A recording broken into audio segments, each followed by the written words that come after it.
नमस्कार, आदर्श शिक्षण संस्थान के ऑनलाइन क्लास में आपका स्वागत है। आज हम कक्षा 7वीं विषय विज्ञान का पाठ 8 पवन, तूफान और चक्रवात का भाग 2 शुरू करते हैं। भाग 1 में हमने पवन के बारे में पढ़ा था और हमने देखा था कि गतिशील वायु जो है वो पवन कहलाती है और जब हवाएं चलती है तो वो दूसरी वस्तुओं पर दाब डालती है, मतलब कि वायु जो है दाब डालने का काम करती है। ठीक है, इसी के कारण उसके उदाहरण भी देखे थे कि पतंग का ऊपर तक उठना, पेड़ पौधों की पत्तियों का हिलना, कपड़ों का उड़ना, ये सारे वायु के द्वारा लगने वाले दाब के कारण होता है। तो आज हम देखते हैं कि जब पवन का वेग बढ़ जाता है तो वायु दाब पर क्या प्रभाव पड़ता है। तो हम देखते हैं कि पवन का वेग बढ़ने पर वायु दाब कम हो जाता है। ठीक है, तो अब अपन यहाँ कुछ क्रियाकलाप देखते हैं कि वास्तव में पवन का वेग बढ़ने पर वायु दाब कम होता है या नहीं होता है। तो पहला क्रियाकलाप है कि हमने एक चौड़े मुंह वाली बोतल ली, ठीक है, और उस चौड़े मुंह वाली बोतल के मुख के पास में हमने एक हल्की सी कागज की गोली रखी। जैसा यहाँ चित्र में चौड़े मुंह वाली बोतल है और बोतल के पास में कागज की एक गोली रखी। अब हम क्या करते हैं कि इस चौड़े मुंह वाली बोतल को मुख से फूंक मारते हैं। तो हम देखते हैं कि यहाँ से फूंक मारने पर ये हल्की कागज की गोली जो है वो बोतल के अंदर जानी चाहिए, ठीक है, लेकिन ये अंदर नहीं जाकर वापस बाहर आने की कोशिश करती है। अब ऐसा क्यों होता है? तो हम देखते हैं कि जब हम बोतल के मुंह पर फूंक मारते हैं तो यहाँ इस बोतल के मुख पर वायु का वेग क्या हो जाता है? बढ़ जाता है। फूंक मारते हैं तो वायु का वेग बढ़ जाता है और वायु का वेग बढ़ने के कारण यहाँ का वायु दाब जो है वो क्या हो जाए, वायु दाब जो है वो कम हो जाता है। ठीक है, यहाँ बोतल के मुख पर फूंक मारी तो यहाँ का वायु का वेग बढ़ गया और वायु का वेग बढ़ने से यहाँ का वायु दाब क्या हो गया? कम हो गया। ठीक है, कम होने के कारण यहाँ बोतल के अंदर का जो है वो वायु दाब क्या है? अधिक है। ठीक है, तो अंदर की हवा जो है वो वापस बाहर आने की कोशिश करेगी। ठीक है, इस कम वायु दाब को पूरा करने के लिए बोतल के अंदर की हवा जो है वो बाहर आने की कोशिश करती है। तो ये बाहर आने वाली हवा जो है वो वापस इस कागज की गोली को या कागज की गेंद को बाहर की ओर धकेलती है। तो इस कारण हम जब फूंक मारते हैं तो ये अंदर नहीं जाती है।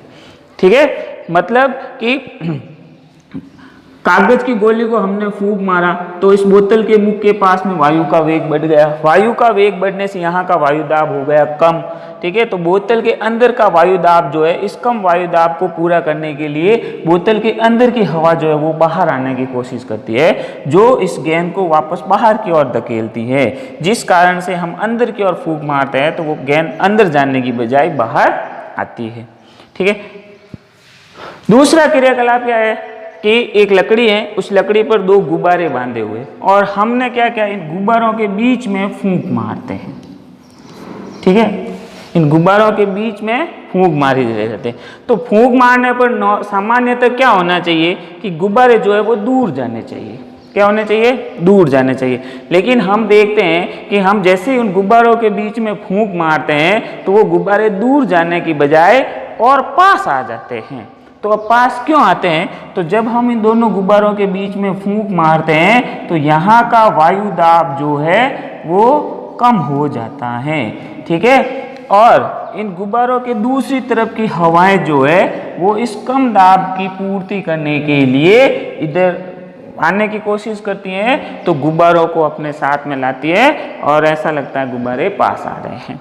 मतलब कि दोनों गुब्बारों के बीच में फूंक मारने पर वहाँ का वायु दाब कम हो जाता है, तो गुब्बारों के दूसरी तरफ की हवाएं उस वायु दाब को पूरा करने के लिए उस तरफ आती हैं, तो गुब्बारे पास आ जाते हैं। ठीक है, तीसरा क्रियाकलाप क्या कहता है कि एक हमने हल्की सी कागज की पट्टी ली। ठीक है, उस कागज की पट्टी को होठ के जीभ के नीचे रखते हैं। ठीक है, जैसा यहाँ बताया हुआ है वैसे।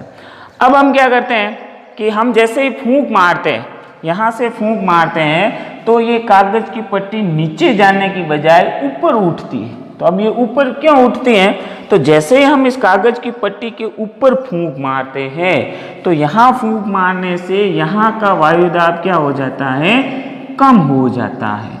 तो इस कम वायु दाब को पूरा करने के लिए इस पट्टी के नीचे की हवाएं जो है वो ऊपर आनी शुरू हो जाती हैं, जो पट्टी को अपने साथ में ऊपर ले आती है। तो हम फूंक तो मारते हैं पट्टी को नीचा करने के लिए, जबकि पट्टी क्या हो जाती है? अपने मुख के बराबर आकर नाचना शुरू हो जाती है, हिलना शुरू हो जाती है। क्यों होती है? क्योंकि जैसे ही हम फूंक मारते हैं तो वहाँ का दाब हो जाता है कम, और इस पट्टी की दूसरी तरफ की हवाएं उस कम दाब को पूरा करने के लिए वहाँ की ओर आती हैं, जो पट्टी को ऊपर उठा ले आती है। तो इन तीनों क्रियाकलापों से हमें एक ही चीज पता चलती है कि पवन का वेग बढ़ेगा, वायु का वेग बढ़ेगा तो वायु दाब कम हो जाता है। और दूसरी चीज ये कि वायु दाब जो है वो हमेशा अधिक दाब से कम दाब की ओर चलता है। यहाँ पर भी देखा, फूंक मारने पर यहाँ कम वायु दाब हुआ तो अंदर का अधिक दाब जो है बाहर इस बोतल के मुख की ओर आया। यहाँ पर भी देखा, बीच में फूंक मारी, बीच में कम वायु दाब हुआ तो दूसरे और की अधिक वायु दाब वाली हवाएं कम वायु दाब की ओर आई। यहाँ पर भी देखा, फूंक मारी, कम वायु दाब हुआ, दूसरे और के अधिक वायु दाब वाली पवनें उस ओर आई। तो वायु दाब जो है वो हमेशा, वायु दाब हमेशा अधिक दाब से कम दाब की ओर चलता है।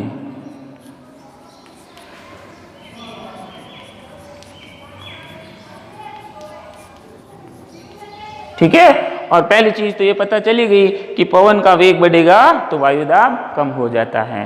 तो अब हमें पता चल गया होगा कि हमारे चारों ओर जो भी हवाएं चलती हैं वो इसी दाब में अंतर के कारण चलती हैं। अब मान लो यहाँ पर वायु दाब कम हो गया है तो दूसरी तरफ क्या अधिक वायु दाब इस कम दाब के क्षेत्र की पूर्ति करने के लिए वहाँ की हवाएं यहाँ लेके आएगा।